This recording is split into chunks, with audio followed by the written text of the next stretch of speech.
Well, it's cooking. So I told you the story about Saint Erica yesterday, and how I had been given the Handbook Heart to Higher Consciousness, and I read it over 2 days. And actually what happened was I said I finished it at 8:05 in the morning. It was actually around 6:30 in the morning when I finished it. And as I was saying to you, half the crap in my life was gone. See, when your mind is playing games with you, and that's what all that crap in your head is a mind game, the second you realize that, you dilute the game.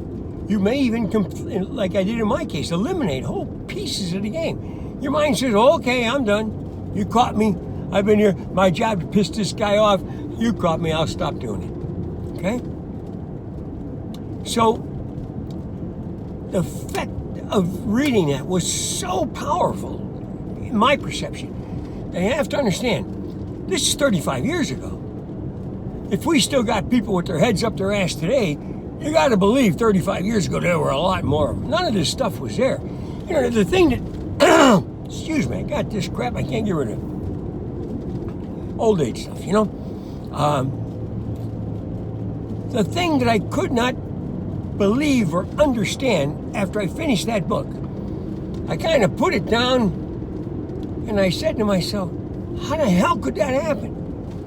How could I have been as developed a man as I thought I was?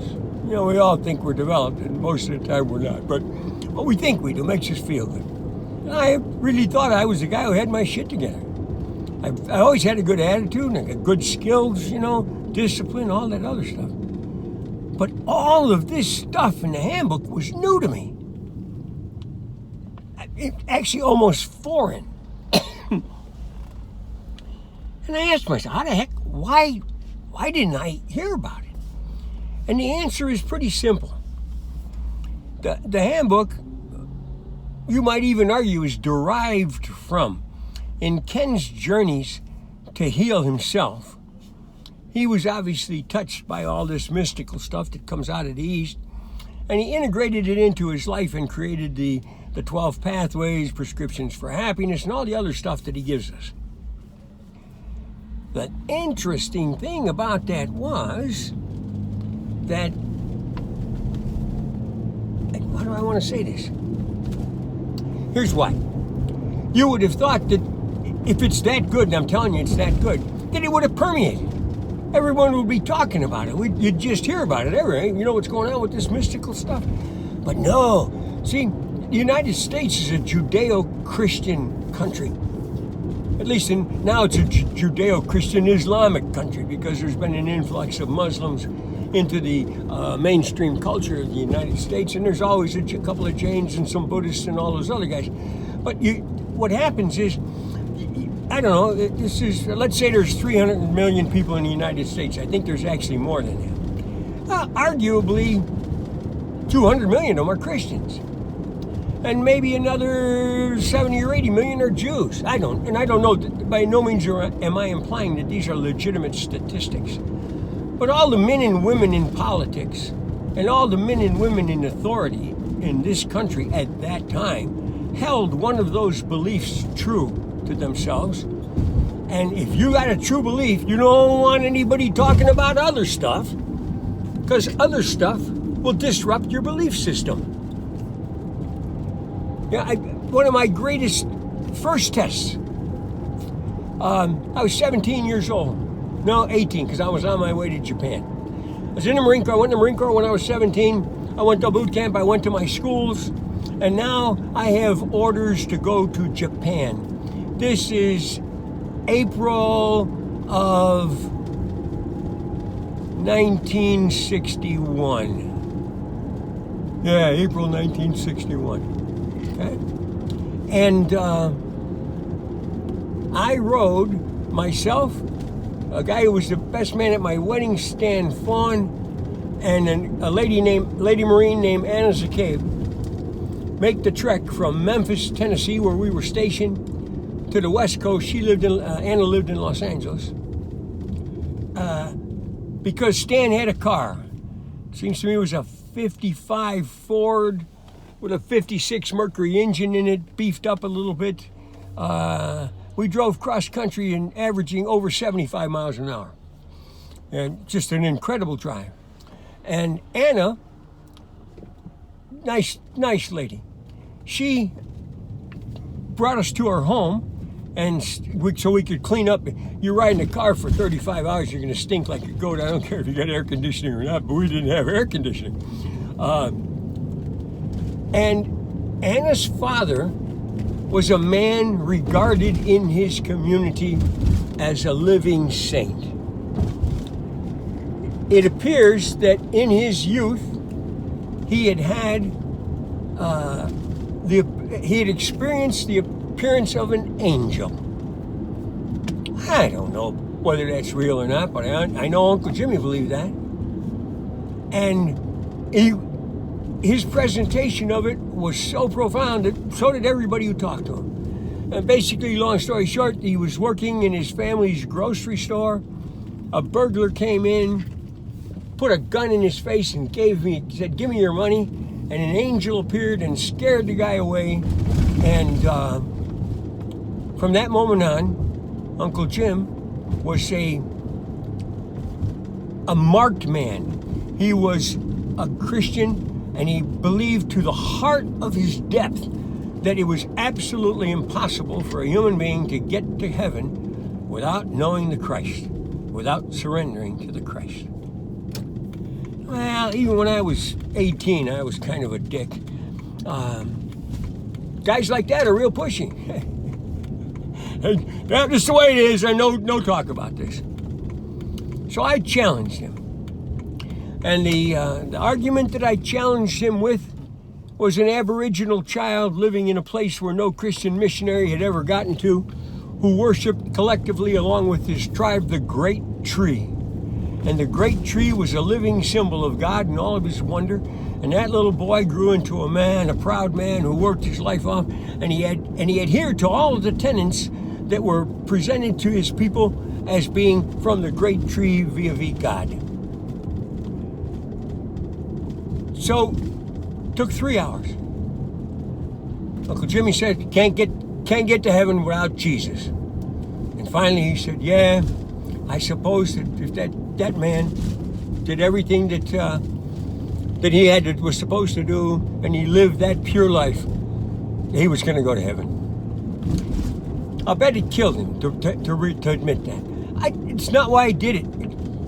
I guess I did it to find out if I could, maybe. You know? So I know Uncle Jimmy's gone a long time ago, and I'm truly sorry for what I did to you, sir. But it set me on the road, you know, and here I am, 77, going to be 77 in another 6 weeks, I guess 5 weeks, whatever it is. Oh, not even that. Christ, the middle of June, I'm maybe 3 weeks away from being 77. It started me on this journey that has brought me to you. So what it points out is that it validates the reason why those guys don't want you talking to anybody. So in when did this happen? This happened in probably 1982. Nobody was talking about mystical stuff. The Judeo-Christian community just blocked all of that. They simply weren't going to get in, guys. They just weren't going to let that stuff on. That's why we never heard of it. It was so completely, all the radio stations, all the TV stations, all those things are controlled by those guys. Oh, crap, I don't have a parking space. This is really irritating. I'm going to go park downstairs. All right, that's fine. This is why I'm going to be so disruptive to you and to the system. Because I want you to understand that God is just God. He's not a Christian God or a Jewish God or a Muslim God or a Jain God or a Buddhist God or whatever other kind of religion you can identify in your efforts to identify religion. He's just God. So as you begin to understand how other people come to complete peace and understanding and love and bliss by dealing with their version of God, it kind of forces you to say that, well, maybe mine isn't the only one. And the second that creeps in, Mustard seed, Jesus, one seed, boom, big tree. You wind up surrendering to it. You don't have any choice. You simply have to say to yourself, holy Christ, maybe.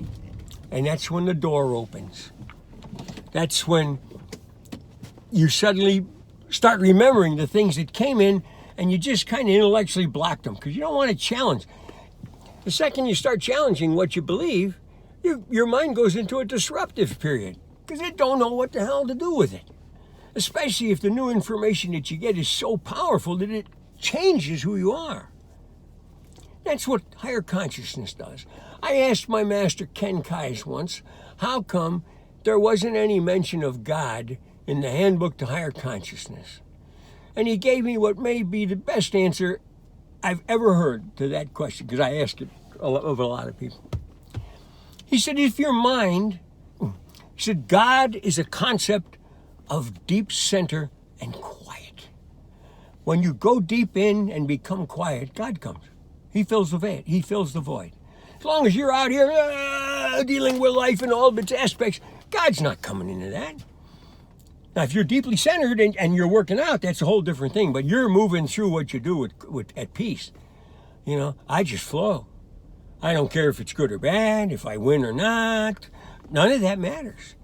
Because I'm here to serve. Just to serve. And from that, I derive enough to sustain me. If I'm a good servant, you guys will determine this, then I will get what I need to keep myself in sustenance and all of the other things that you would like to have if you were in my position, or I was in your position, for example. Going back now to when Erica gave me the book and I read the book.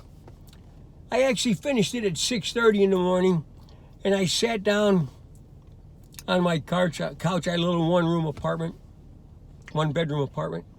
And I said, this is nuts. This is nuts. How could reading a stupid-ass book clear half the shit out of my head over a 2-day period? How can that happen? I had to know. So actually what happened, 8:05 is a critical time. At 8:05, I called the publisher of the Handbook to Higher Consciousness, and I said, I need to meet the man who wrote this book. And the young lady that was talking to me on the phone said, well, it's pretty, we don't get too many requests like that. Why do you need to see him, sir? I said that he is either the wisest man that I've ever been blessed to come across, or he's the world's greatest plagiarizer. I don't care. He knows all kinds of things that I don't know, and I want to go find out about him. That's how the relationship between a student and a master is established. For those of you guys who don't have a working master, I offer myself to you. I'll get you along the way. I'll show you all kinds of things that'll bring joy and love into your heart and into your life. And maybe even give you the one thing that you haven't had up until now, is guidance. If you're going to push the envelope, and please, please, please, push the envelope. Don't believe anything. Don't believe me. I'm just a full of shit old guy. Except sometimes I know stuff. Suck those things out of me. Like you suck all the life and throw me away. When you're done with me, throw me away. If I've done a good job for you, what'll happen is one day the magnitude of that job will occur to you. And a huge pulse of love will go out. That's when your inner being says, thank you, BHAGWAN. Couldn't have done it without you.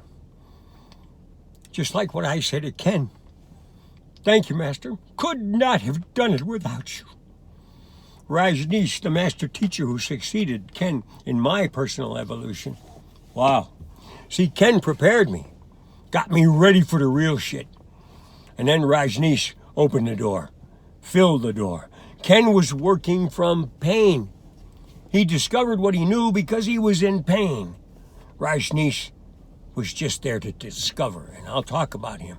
We're right at the end of the clock. I have to go play cribbage. Remember I told you I play cribbage? I was on my way to cribbage this time, just like I was on another time when I talked to you. I really love you guys. This is getting really good. You're going to like it. I love you.